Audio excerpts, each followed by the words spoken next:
Yeah, thank you. I'm really happy the way I played today. It was a very tough match. Lucy is one of my best friends on the tour, so it's very hard to play her, and she's a great top 30 player, and it's my first win against top 30 players. So. Première victoire face à une joueuse classée dans le top 20 mondial, et ça se passe ici au Challenge Bell. En plus, Lucie Safarova est une de ses amies. What's in the water in Czech Republic to produce such good tennis players? Yeah, well, we produce good players and good beer, and maybe it's, you know, it's somehow attached. Je me demandais comment on peut expliquer qu'on produit des Tchèques de si bonnes joueuses de tennis. Parmi les 15 favorites du Challenge Bell, 3 viennent de République tchèque, dont les 2 que vous venez de voir. Et elle dit, ben, il y a quelque chose dans l'eau, probablement quelque chose, on produit 2 bonnes choses, des choses de tennis et de la bonne bière. Finally, you've just defeated number 2C. Looks good for the rest of the tournament. To talk about the rest of the tournament, it's very early. I'm very happy for today, and can't wait for next challenge, next match. And well, if it keeps going this way, I wouldn't be banned. Merci beaucoup. Et si ça continue comme ça va aller très bien. C'est pas juste que ça va aller dans le tournoi, mais nous sommes très bien. As an upset, you just took out the number 2. That must feel good. Yeah, sorry. Definitely it feels good. It's an upset for the tournament, I guess. I'm very happy. Unfortunately, it's my, I would say, best friend on the tour, so it always feels a bit different, but I'm happy. I'm taking it as I beat the top 30 player on a tournament I like. I reached quarterfinals on a WTA for the first time, so it also feels very good, and I'm happy the way I played it. Yeah, you all know the same age. You grew up playing each other, or I don't know how many times you played each other, probably. Yeah, well, with Lucy, we literally grew up on the tournaments. So we've played each other, I think, in the juniors a few times, but I don't really remember playing her much on tour. Well, probably head-to-head will tell me, but I don't really remember many matches. Did you beat her often? No, I wouldn't say so. No, I don't think so. She's always been better than me in juniors, and then in women's, right, when we started, she was always better than me in ranking-wise, so I don't remember beating her many times. Okay, you were in the quarters? Yes, first time. Yeah. Before, I think I qualified once in the first round, I think. Yeah. So this is my best result here. That's a good tournament for you. Yeah, I like it very much. I remember the first time I played it, it was winter time, it was later in the year, and it was, I liked it, you know, the people were really nice and friendly, and it's organized well, and I mean, the old town is very pretty, and it's just a short walk from our hotel, so it's terrific. Yeah. Tell us about your run so far, how it's been for you. Yeah, good. You know, these are different courts here. You don't get to play on a surface like this very much on the tour.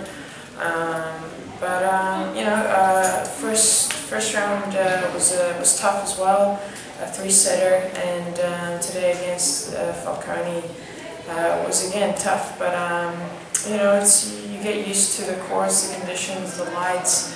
And as you play more matches, you get better and better. So hopefully that'll be the case for the next round. Yeah, things turn around in this match a couple of times. Second set, she already turned up.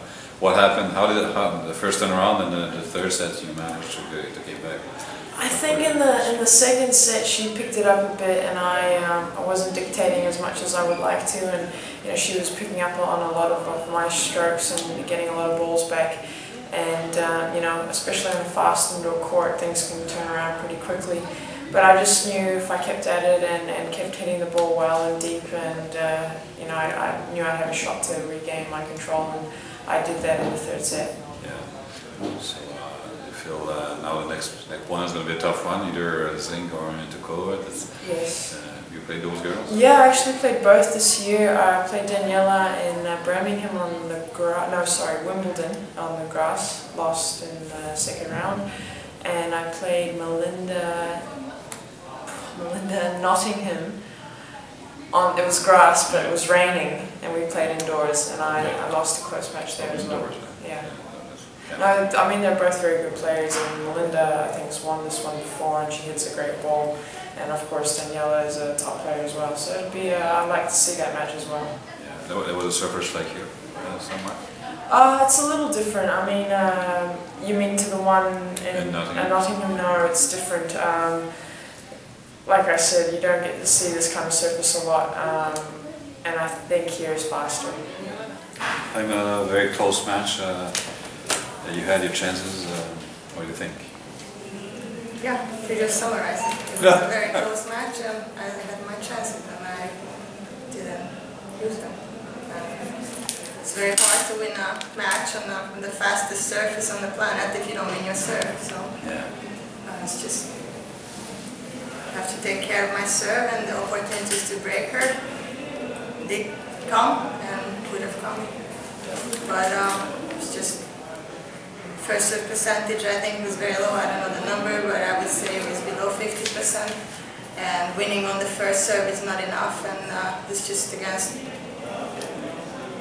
player like her it's not enough. So I felt like I could have won the match, and it was in my terms. I lost this match. I mean, she was playing tough and hanging in there, but I felt like I lost this match and she didn't win that. Yeah. Basically, that was a serve that was a difference, you would say? Yeah, it's when she needed the serve, she came up with a good serve, and when I needed the serve, I didn't. I double fought it, just the first serve percentage was so low that it's just a very, it's a very dangerous game I'm playing, and even though the 7-second serve is good, if I'm making so low percentage of first serves, then I'm just walking on very thin ice. Yeah, and there was that great lob she made there. She guessed right. Yeah, I mean, it's just she's a good player. I mean, she's gonna anticipate right, and that's the match didn't go to her because of that point or because of any other lucky point or fortunate point. It was just the serve. Is that something that you felt? How confident were you on your serve before this match? I was confident. I knew if I'm gonna make them, then I'm gonna win, and if I'm not, then I'm not gonna win unless she's gonna give it to me, which she looked like after at 5-4 when she called the trainer. She was crying, and she looked like she's in terrible pain and cannot move. And then the next game she came out, she played the Swan's Death, and then she came out and was running like a rabbit, so that kind of distracted me too. But that's tennis. We play games with each other, and she won that game. And no, it's I mean, the physios will tell you exactly, but basically I have a little small bone under the normal bone. Okay. Which shouldn't be there. It shouldn't be there. No. It's called a spur. Spur. Okay. And so but apparently you can have it for a few years and you don't feel anything, and then suddenly it just comes. And unfortunately it came during the summer, and it's quite frustrating. Is it every game, every day, or? The worst is in the morning, so the first few steps, it's terrible. And it's been like that for a few weeks? 2 months now. Yeah. So how did you pull that out today? I don't know. I honestly don't know. I mean, I think I got a little bit lucky. Because I just said, okay, I just have to go for it, because obviously I couldn't move, so probably in a way it made me a little bit looser, and I was going for bigger shots because I knew that the runs cannot be too long, and actually I was playing more aggressive, and I don't know, I mean, I just took a risk and it paid off, but I don't like to play this way, obviously. Before serving out at 5-4, Kelly Turner, how was it at that point? Before? When you called the trainer before serving for the set? Yeah, it started to be really painful at the beginning of second set. Like first set, even though I lost, I didn't feel, that's what I'm saying, it comes in stages where I can be fine and then suddenly out of nowhere. But the worst is actually when I'm not doing anything, like in the bed or in the mornings is the worst. Or just kind of walking around. Actually, once I get it warm, normally it's fine, but today was just terrible.